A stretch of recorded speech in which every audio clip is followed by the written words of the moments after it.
আপনারা প্রত্যেকে কেমন আছেন? আশা করি খুব ভালো আছেন। তো চলুন প্রত্যেক দিনের মতো আজকেও আমরা গোল্ড মার্কেটটিকে একবার দেখে নিই। আপনারা দেখতে পাচ্ছেন, আমি কালকের ভিডিওতে বলেছিলাম যে মার্কেট এখন কোথায় আছে। ডে ক্যান্ডেলে আমরা এই যে অর্ডার ব্লকটা দেখতে পাচ্ছি, এই অর্ডার ব্লককে মার্কেট কী করেছে, ট্যাপ করেছে। ট্যাপ করার পর কিন্তু মার্কেট দেখতে পাচ্ছেন, ট্যাপ করেছে, করে দেখতে পাচ্ছেন মার্কেট কিন্তু শুটিং স্টার টাইপের একটি ক্যান্ডেল তৈরি করছে। অর্থাৎ মার্কেট কিন্তু রিজেকশন ক্যান্ডেল তৈরি করছে। তো আমরা কি করব, আমরা যদি ডে ক্যান্ডেল দেখি, ডে ক্যান্ডেল যদি ভালোভাবে দেখি, আমরা প্রথমে ডে ক্যান্ডেল অর্থাৎ গতকালকের আমরা ডে ক্যান্ডেলের হাইটিকে মার্ক করে নেব। তারপরে আমরা লোকে মার্ক করে নেব। ওকে, দেখতে পাচ্ছেন যে গত দিনের যে হাই ছিল, সেই হাইকে কিন্তু আজকে যে ক্যান্ডেলটি তৈরি হয়েছে ডে ক্যান্ডেলে, তার হাইকে, প্রিভিয়াস ডে ক্যান্ডেলের হাইকে কিন্তু আপনার দেখুন সুইপ করে নিয়েছে। ওকে, তো আমরা এবার চলে যাব 4 ঘন্টার টাইম ফ্রেমে। যদি আমরা 4 ঘন্টার টাইম ফ্রেমে দেখি বন্ধুরা, দেখতে পারবেন এখানে গত দিনে বলেছিলাম যে মার্কেট কী করেছিল, কি high low high low high low, last এই হাই, অর্থাৎ এখানে কী করে ব্রেকআউট স্ট্রাকচার করেছে, ব্রেকআউট স্ট্রাকচার করেছে। আজকে দেখুন ওপরটা ব্রেকও করেছিল কিন্তু সাস্টেন করতে পারেনি, মার্কেট ওখান থেকে আবার নিচের দিকে আসার চেষ্টা করছে। 4 ঘন্টা তো যদি আমরা দেখি, 4 ঘন্টা যদি বন্ধুরা ভালো করে দেখেন, পিছনে যদি খেয়াল করেন, 4 ঘন্টাও কিন্তু এখানে একটি অর্ডার ব্লক আছে। যদি দেখেন এখানে খেয়াল করেন যে 4 ঘন্টাতেও কিন্তু আমরা যদি দেখি, এই যে 4 ঘন্টাতেও 4 ঘন্টার যে অর্ডার ব্লকটি মার্কেট কিন্তু সেটিকেও ট্যাপ করেছে। অর্থাৎ 4 ঘন্টা এবং 1 ডে টাইম ফ্রেমে কিন্তু মার্কেট কোথায় আছে, 4 ঘন্টা এবং 1 ডে টাইম ফ্রেমে কিন্তু যে অর্ডার ব্লকটি আছে সেই অর্ডার ব্লককে ট্যাপ করেছে। মার্কেট এখন কিন্তু কী করছে, রিজেকশন ক্যান্ডেল তৈরি করছে। ওকে, রিজেকশন ক্যান্ডেল তৈরি করছে। তো বন্ধুরা আমরা কি দেখতে পারি, আমরা এখানে ডে ক্যান্ডেলের হাই লো মার্ক করেছি। এখানে আপনারা যদি খেয়াল করেন দেখবেন যে মার্কেট একটি অ্যাকুমুলেশন জোন তৈরি করেছে, তারপর একটা হাই ক্রিয়েট করেছে, আবার এখানে দেখছেন অ্যাকুমুলেশন করেছিল, আবার হাই করেছে, আবার এখানেও দেখছেন যে মার্কেট এখন কিন্তু সাইডওয়েজ বলতে পারেন, ঠিক আছে। তো এখান থেকে আবার একটি মুভ দিতে পারে। তাহলে বন্ধুরা আমরা 4 ঘন্টায় আরও একটি সাপোর্ট রেজিস্ট্যান্স মার্ক করে নিই। মার্কেট এখান থেকে উঠেছিল, তাহলে আমরা যদি এখানে একটি সাপোর্ট কাটলাম। ওকে, এবার আমরা চলে যাব 15 মিনিটের টাইম ফ্রেমে। আচ্ছা একবার 1 ঘন্টা দেখে নিই। 1 ঘন্টার টাইম ফ্রেমে যদি আমরা দেখি, যদি ভালো করে দেখেন, মার্কেট কিন্তু একটি আপ ট্রেন্ডেই আছে মার্কেট, এবং রেজিস্ট্যান্সের কাছে গিয়ে 4 ঘন্টায় বলুন বা 1 ডে টাইম ফ্রেমে বলুন, ওখানে রেজিস্ট্যান্সের কাছে আছে, ওখান থেকে কিন্তু এখন রিজেকশন ফেস করছে। যদি 1 ঘন্টা টাইম ফ্রেমে দেখেন যে তাহলে কিন্তু একটা শুটিং স্টার ক্যান্ডেল তৈরি হয়েছে। আপনারা দেখতে পাচ্ছেন একটা শুটিং স্টার ক্যান্ডেল তৈরি হয়েছে, তার কনফার্মেশন দিয়েছে, মার্কেট কিন্তু এখন নিচের দিকে এখন আসার চেষ্টা করছে। এবং আমরা যদি 1 ঘন্টা তো দেখি, 1 ঘন্টা কি একটা সাপোর্ট আছে এখন। তাহলে আমরা এখানে কি করব, আমরা বিভিন্নভাবে মার্কিং করব, আমরা যে মার্কেট কোথা থেকে উঠেছে, কেন উঠেছে। দেখতে পাচ্ছেন যদি আমি এখানে একটা ট্রেল লাইন মার্ক করি, দেখুন মার্কেট যেখান থেকে উঠবে কোনো না কোনো কিন্তু আপনার কনফার্মেশন ক্যান্ডেল দিয়েছে, তারপরেই উঠেছে। তো আমরা যেখান থেকে মার্কেট আপসাইডে উঠুক বা ডাউন সাইডে যাক, আমরা দেখব কেন উঠেছে, ওখানে কী ছিল, কী কারণে। এইগুলো কিন্তু যারা আমরা নতুন হই তারা কিন্তু আমরা চেষ্টা করব যে মার্কেট এখানে মুভ কেন দিল, কী কারণে দিল, কী ছিল এখানে। তো এবার যদি ভালো করে দেখেন, আমি বারবার বলতাম যে ফার্স্ট ব্রেক আউট বা ব্রেকডাউন অলওয়েজ ফেক আউট হয়। তাহলে এখানে যদি আপনারা ভালো করে খেয়াল করেন, মার্কেট এখানে উঠেছে, পড়েছে, উঠেছে, এই ট্রেল লাইনে এসছে, আবার এখান থেকে এসে দেখুন এখান থেকে উঠেছিল, আবার দেখুন ট্রেল লাইনে এসছে। তো ট্রেল লাইনকে ফার্স্ট ব্রেক ডাউন করলো, তো প্রথম ব্রেকডাউনে বলেছিলাম যে প্রথম ব্রেকডাউনে কিন্তু কেউ আমরা এন্ট্রি নেব না, অর্থাৎ ব্রেকডাউন করেছে মানে সেলিংয়ের দিকে যাওয়ার কথা। কিন্তু বন্ধুরা আমরা কি দেখছি যে এটা কিন্তু একটি সাপোর্ট, অর্থাৎ এই সাপোর্টের এখানে মার্কেট কে থাকে, সাপোর্টে কার ক্ষমতা বেশি থাকে, বায়ারের।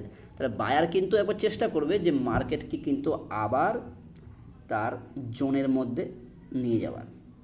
তাহলে আমরা এখান থেকে কী করব, যদি কোনো মানে বুলিশ ক্যান্ডেল দেখতে পাই তার কনফার্মেশনে কিন্তু আমরা কিন্তু বাই সাইডে যেতে পারি। ওকে, আর যদি আমরা 15 মিনিটের টাইম ফ্রেমে চলে যাই, আমরা তো 1 ঘন্টা ট্রেড নেব না, আমরা 15 মিনিট বা 5 মিনিট নেব।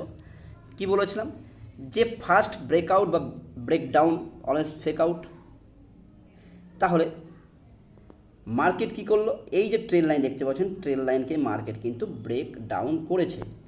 ব্রেকডাউন করার পর দেখুন মার্কেট কিন্তু কিছুটা ফলো হয়েছে, এই যে একটি পুল ব্যাক দিয়েছে। আর আমরা কী দেখেছি, এই যে আমাদের সাপোর্টটি, তো সাপোর্টের উপরে এখন গ্রিন ক্যান্ডেলটি আছে।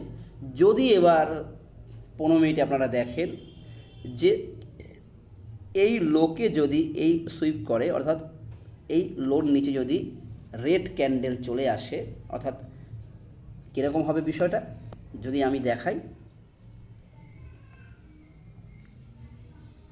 ধরুন এই যে ক্যান্ডেলটা দেখলেন,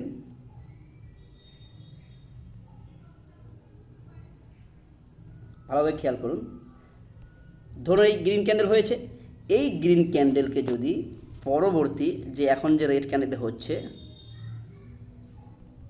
যদি তার নিচে চলে আসে, অর্থাৎ এটা কী হলো, বিয়ারিশ এনগালভিং হলো।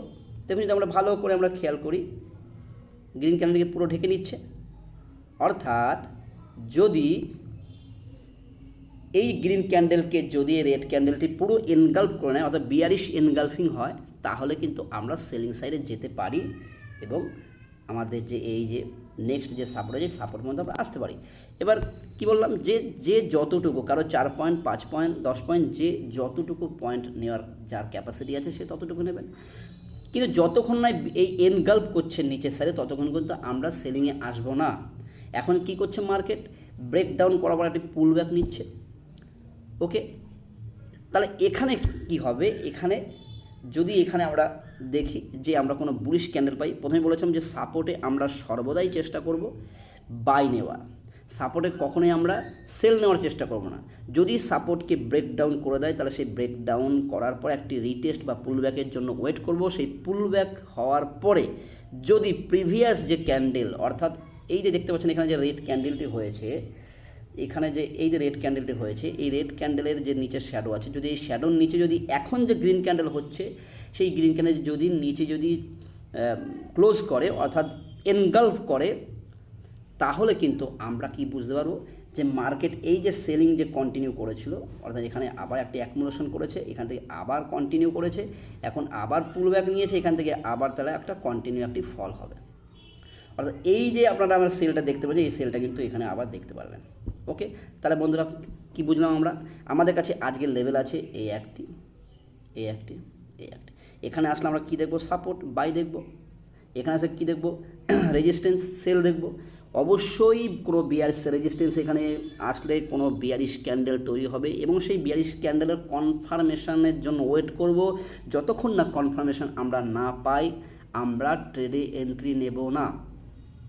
ওকে, তাহলে এখন যেখানে মার্কেট আছে এখানে কিন্তু আমরা দেখছি যে সাপোর্টকে ব্রেক ডাউন করেছে এবং সাপোর্টকে ব্রেক ডাউন করার একটি পুলব্যাক নিচ্ছে।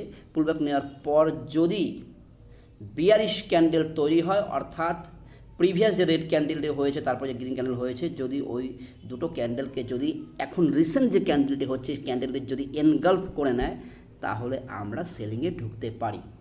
ওকে, নচেত কিন্তু আমরা সাপোর্টের এখানে বাই দেখব। তো বন্ধুরা আশা করি বুঝতে পারলেন।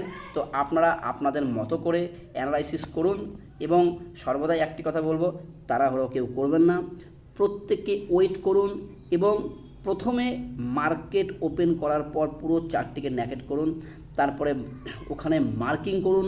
মার্কিং কেন করবেন, মার্কিং করলে আপনার একটি জোন একটি লেভেল বেরোবে, সেই লেভেলে যতক্ষণ না মার্কেট আসবে, অর্থাৎ প্রাইস আসবে। প্রাইস আসার পর যদি আপনাকে কনফার্মেশন দেয়, কোনো বেয়ারিশ ক্যান্ডেল বা কোনো বুলিশ ক্যান্ডেল তৈরি হওয়ার পর আপনাকে কনফার্মেশন দেয়, তবেই কিন্তু আপনি ট্রেডে এন্ট্রি নেবেন। নচেত মাঝামাঝি বা মার্কেট আপনার লেভেলের বাইরে যেখানেই থাকুক না কেন, যত বড়ই মুভ দিক না কেন, আপনি ট্রেডে এন্ট্রি নেবেন না। এতে কি হবে, আপনার প্যাশন বাড়বে। আপনি ধৈর্য ধরে যদি ওয়েট করতে শেখেন, এই ওয়েট করাটাই হলো নতুনদের ক্ষেত্রে একটা সমস্যা হয়ে দাঁড়ায়। তারা কখনোই ওয়েট করতে পারে না। তারা ক্যান্ডেলের গ্রিন ক্যান্ডেল, রেড ক্যান্ডেল, তারা ক্যান্ডেল দেখে তারা কিন্তু মার্কেটে এন্ট্রি নিয়ে নেয়। কিন্তু যারা আস্তে আস্তে বেশ কিছু দিন ধরে, কিছু মাস ধরে, কিছু বছর ধরে যারা ট্রেড করছেন, তারা কিন্তু অবশ্যই কনফার্মেশন এবং নিজের সেট আপ, নিজের লেভেলের বাইরে ট্রেড করবেন না। ওকে, তো বন্ধুরা এইটুকুই থাক আজকের মতো। তো আপনারা ভীষণ ভালোভাবে ট্রেড করুন এবং তাড়াহুড়ো কেউ করবেন না, ওয়েট করুন, কনফার্মেশন নেওয়ার পরেই ট্রেড করুন। তো যদি ভিডিওটি ভালো লাগে লাইক করবেন, কমেন্ট করে জানাবেন কি বুঝতে পারছেন না, বা পরবর্তী দিনে কি ভিডিও করলে আপনাদের শেখার জন্য আরও সুবিধা হবে, কমেন্ট করে জানাবেন। আর যদি ভিডিওটি ভালো লাগে আপনাদের বন্ধুবান্ধবদের কাছে শেয়ার করবেন। তো আজকের মতো এখানেই রাখছি, ধন্যবাদ, সকলে ভালো থাকবেন।